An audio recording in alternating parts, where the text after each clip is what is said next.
નમસ્કાર દર્શક મિત્રો, હું વિવેક કલોલા આપ સર્વેનું YouTube ચેનલમાં હાર્દિક સ્વાગત કરું છું. મિત્રો 120 ગોલ્ડન રૂલ્સ ઓફ ઇંગ્લિશ ગ્રામરની જે આપણી સિરીઝ ચાલી રહી છે તેની અંદર આજે આપણે રૂલ નંબર 22 વિશેની ચર્ચા કરવાના છીએ. તો જોજો મિત્રો કે નાઉન્સ એટલે કે નામ, બરાબર છે. કેવા નામ? તો news, politics, mathematics, physics, gallows, memes, billiards, ethics, summons, innings. મિત્રો જ્યારે પણ બરાબર છે આ શબ્દો છે બરાબર ઈ તમે જોવો છો એટલે કે આ જે નામ છે એને તમે જોવો છો તો જોજો બધાયની પાછળ છે ઈ એસ લગાડેલું છે, બરાબર છે.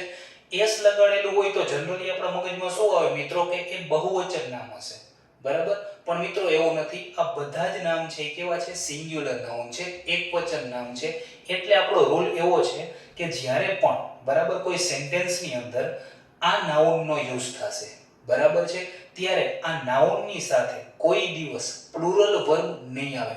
શું કામ? કારણ કે આ બધા છે એકવચન વાળા જ નાઉન છે, બરાબર છે મિત્રો. એટલે આ નાઉનની સાથે આપણે કોઈ દિવસ બહુવચન વાળું વર્બ છે ઈ નહીં યુઝ કરીએ, માત્ર સિંગ્યુલર વર્બનો જ યુઝ કરીશું. ક્લિયર છે મિત્રો? હવે પોલિટિક્સ એટલે રાજનીતિ થાય, ન્યૂઝ એટલે સમાચાર થાય, મેથેમેટિક્સ એક સબ્જેક્ટ છે, ફિઝિક્સ એ પણ એક સબ્જેક્ટ છે, બરાબર છે. ગેલોસ તો મિત્રો ફાંસીનો જે પ્લેટફોર્મ હોય, કોઈ કેદી છે, બરાબર છે, એને ફાંસીની સજા થઈ હોય, બરાબર છે, તો એ ફાંસીની સજા માટે બરાબર છે જે પ્લેટફોર્મ હોય, બરાબર, એને આપણે ગેલોસ કહીએ છીએ, બરાબર છે. મીન્સ એટલે સાધન થાય, બિલિયર્ડ્સ બરાબર છે એક રમતનું નામ છે, બરાબર છે. એથિક્સ છે એટલે કે નિયમો છે, સમન્સ છે એટલે કોઈ પણ ઓફિશિયલ ઓર્ડર હોય તેને સમન્સ કહેવાય. ક્લિયર છે મિત્રો? તેવી જ રીતે ઇનિંગ્સ થઈ ગઈ, બરાબર છે. તો હવે આપણે આને એક્ઝામ્પલ્સની મદદથી સમજવાનો પ્રયત્ન કરીએ. જોજો મિત્રો, અહીં પહેલું એક્ઝામ્પલ છે કે Sachin hit his first century in his 30th inning. તો મિત્રો ઇનિંગ નો હોય, કોઈ દિવસ આપણે ઇનિંગ નથી બોલતા, હંમેશા આપણે શું બોલીએ છીએ? ઇનિંગ્સ બોલીએ છીએ. શું બોલીએ છીએ મિત્રો? ઇનિંગ્સ બોલીએ છીએ, બરાબર છે. તો અહીંયા સાચો શબ્દ શું આવશે મિત્રો? ઇનિંગ્સ આવશે. ક્લિયર છે? હવે બીજું એક્ઝામ્પલ, ધ કોર્ટ ઇસ્યુડ અ સમન. જોજો મિત્રો, આ સમન છે એ ખાલી વર્બ છે, બરાબર છે. એટલે કે કોર્ટે એક સમન ઇસ્યુ કર્યો, બરાબર છે. સમન એટલે ઓફિશિયલ ઓર્ડર છે એ ઇસ્યુ કર્યો, બરાબર છે. તો ખાલી સમન નો આવે મિત્રો, બરાબર છે. તમે જોઈ શકો છો અહીં એ વર્ડ આપણે લીધેલો જ છે. શું આવશે? સમન્સ આવશે, બરાબર છે. સમન નહીં આવે, શું આવશે? સમન્સ આવશે. ક્લિયર છે મિત્રો? એક બીજી વસ્તુ પણ તમને કહી દઉં કે અહીં એક જે ઓફિશિયલ ઓર્ડર છે એક સમન્સનો ઇસ્યુ કરેલો છે, એટલા માટે અહીં આપણે સમન્સ લખ્યું, બરાબર છે.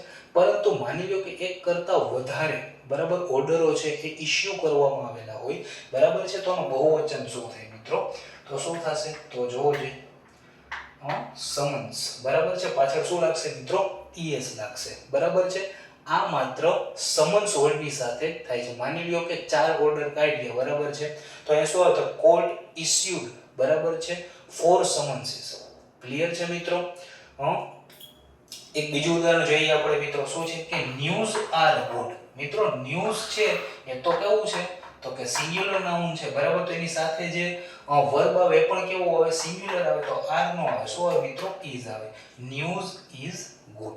ક્લિયર છે મિત્રો? રૂલ નંબર 22 છે એ અતિ અગત્યનો નિયમ છે, આ તમને આવડવો જોઈએ. આશા રાખું છું તમને આ નિયમ હું બહુ સારી રીતે સમજાવી શક્યો હોઈશ. મિત્રો આવતીકાલે આપણા નિર્ધારિત સમય ઉપર આપણે રૂલ નંબર 23 ની સાથે મળીશું. ત્યાં સુધી જય હિન્દ, જય Bharat, take care, good bye, thank you so much.